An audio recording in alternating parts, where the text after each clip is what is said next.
Hello everyone. Welcome to my class. I am teacher Aya. Can you believe it? We are halfway through with the last quarter of this school year. I am glad that all of you have reached this far.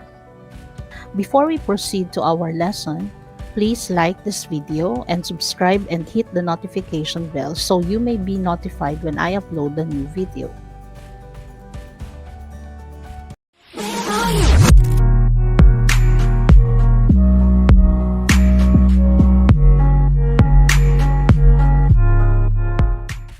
So last week, our topic was all about technical and operational definition. Definition, one of the most useful forms of writing, helps readers arrive at basic understanding of concepts or ideas in essays or reports. In your writing, you may be using technical words that some people may be unfamiliar with, like liabilities in business, or more abstract concept like happiness, a word that different people have personal feelings or meanings attached to it. Thus, this calls for a certain term to be explained not by merely providing synonyms or listing examples, but with much details or the use of expanded or extended definition. To illustrate further, when you write reports, you may often discover that you need to explain certain basics before you can discuss the main subject matter. For this week, we are going to talk about writing a good expanded definition. This lesson will inform you about expanded definitions of words, which is commonly used in formal papers or academic essays to ensure that misunderstanding or miscommunication will not happen. This is because words often have more than one meaning, so we write expanded definitions to make sure that our readers share our meaning or concept of the word we are using. This lesson will also introduce you to the different techniques and approaches to making expanded definitions. Expanded definitions goes deeper than a simple dictionary definition, offering an expanded analysis and illustration of a concept that might be abstract, debatable, controversial, unfamiliar, or frequently misunderstood. Giving an expanded definition is one, distinguishing the characteristics of a certain word. Number two, providing extra facts or information about it. Third, giving examples. And lastly, saying what cannot be included to describe. One of the first things to do when you write an expanded definition is to compose the formal sentence definition of the term you are writing about. Placing it toward the beginning of the expanded definition helps establish the focus of the rest of the discussion. A formal definition consists of three parts: the term being defined, the class it belongs to, and its distinguishing characteristics. While an informal definition explains an unfamiliar term using synonyms or antonyms introduced by or, in other words, or like. So, for you to further understand, let us have this example. Let's say you are defining the term sense of humor. So we have here the formal and the informal definition. For the formal definition, sense of humor is the ability to laugh and make others laugh. So as you can see, there are three parts. Okay, we have the term being defined, which is sense of humor, the class, so in this case we have the ability, and lastly we have distinguishing characteristics, which is to laugh and make others laugh. While the informal definition goes like this: sense of humor means to appreciate a joke or to perceive humor. So in this case, we presented synonyms. So the synonyms here are to appreciate a joke or and to perceive humor. So these are our synonyms, and they are connected by the word or.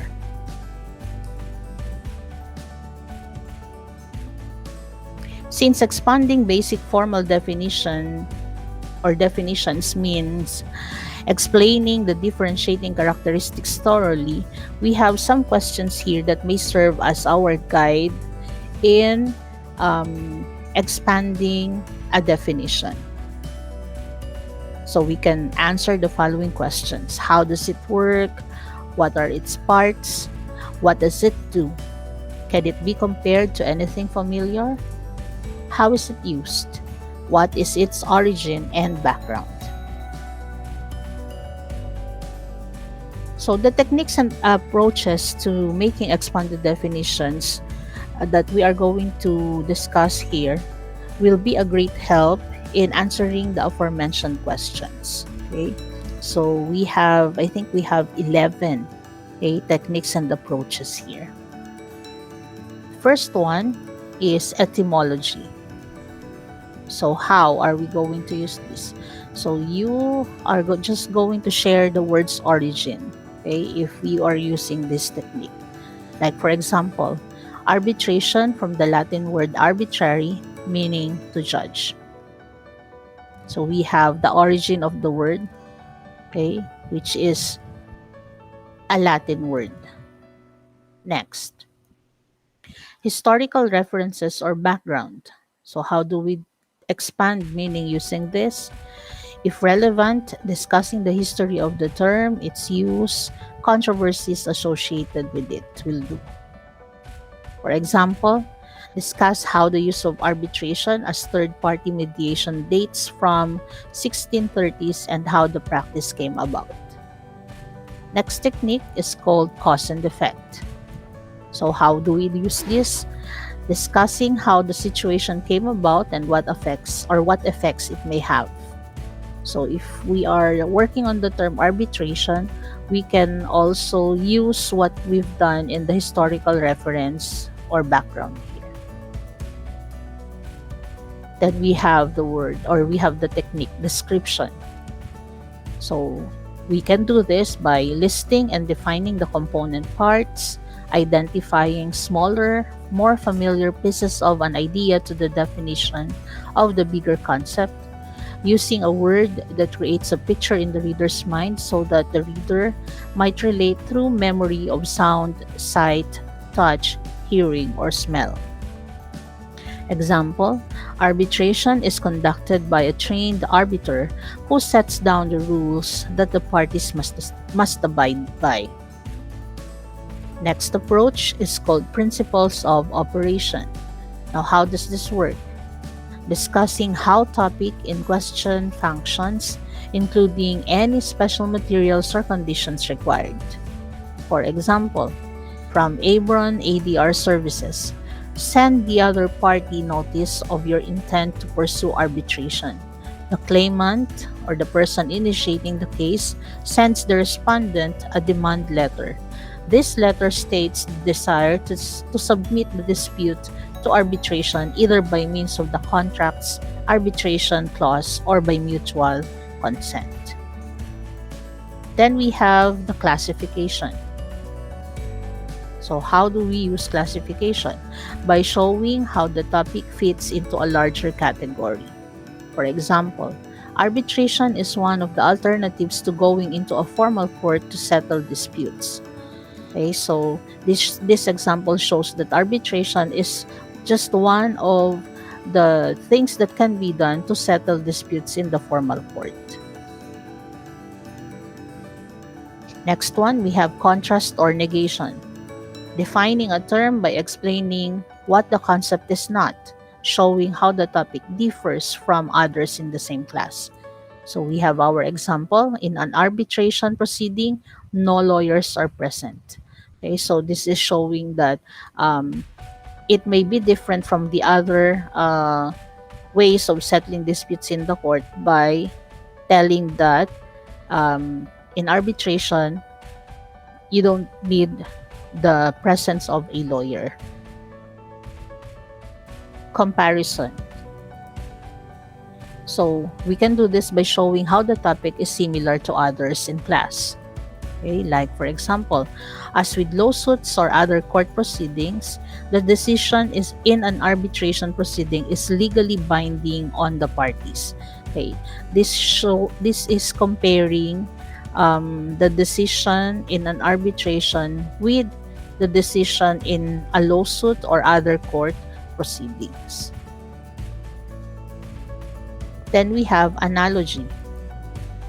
You can do this by explaining or by comparing two dissimilar topics where the second is familiar to the audience. For example, an arbiter is like a referee. He or she listens to both sides and makes a decision as to who is at fault without the intervention of outside parties. Okay, the similar topics here are arbiter and referee. Okay, in this case, we are more familiar with the word referee, and then so we analyze what could be the likeness between or what could be the similarity between the two. Okay, that's what we mean by comparing two dissimilar topics, having one or having the second term familiar to the audience. Then we have examples or anecdotes. You can do this by telling a story or example that illustrates the term. Okay, for example, arbitration was recently used to settle the dispute between the labor union and management. So, in this case, we have our story. There is a dispute between the labor union and the management. Next, and this is our last, we have illustrations. You can do this by providing a picture or image that is used to clarify a text. For example, okay, this picture. So you can see that there are two parties, okay, and there is someone mediating between the two of them. So this may explain or may help you explain the meaning of arbitration. Indeed, one-sentence definitions are not enough to express your views on a specific term or concept. That's why it is important that when you develop your angle in expanded definitions, keep in mind to think about the concept's background, features, characteristics, and parts with due considerations to the techniques or approaches in order to define the term adequately. So I really hope you learned something from our lesson for today. Performance tasks can be done after you answer our quiz number 4. And for those who are here for the topic, you may try answering this or doing this so that you can also practice you can also apply what you have learned from our lesson. So this performance task is to be submitted in our classroom. So for your final task, create a good expanded definition. So to do this, you have to choose first one topic from the set of topics listed. So find out the various details, distinguishing characteristics, extra facts and information, synonyms, examples, or anecdotes about your chosen topic. Then we have, after that, you have the next one. Write a comprehensive definition of your term by using the different ways or techniques of expanding it. Okay, you may choose at least 4 from the techniques that we have learned today. Then be guided with the given criteria. So here are our sets of topics. We have bayanihan, halo-halo, pahiyas, jeepney, lambanog. And we have web browser, reboot, virus, bandwidth. Then we have economic recession, liabilities, mortgage. Okay, and then we have comorbidities, stem cells, botulism, dyslexia, COVID-19, Alzheimer's disease, attention deficit hyperactivity disorder or ADHD. We have sickle cell anemia, peace of mind, home, family, mental health, success, beauty, happiness, courage, leadership, maturity, goals. So you may choose any from the given topics, any term from the given topics. And then this is our criteria. Okay, so your output will be checked according to the following. You have content, or the use of facts, evidences, and other details. Then we have techniques, use of approaches or ways to making expanded definition. And then we have organization, the arrangement of information, and mechanics or spelling and grammar. So highest point possible will be 20. Okay? So good luck everyone. That would be all for today. Hope you will come back again next week for our next lesson. Bye everyone.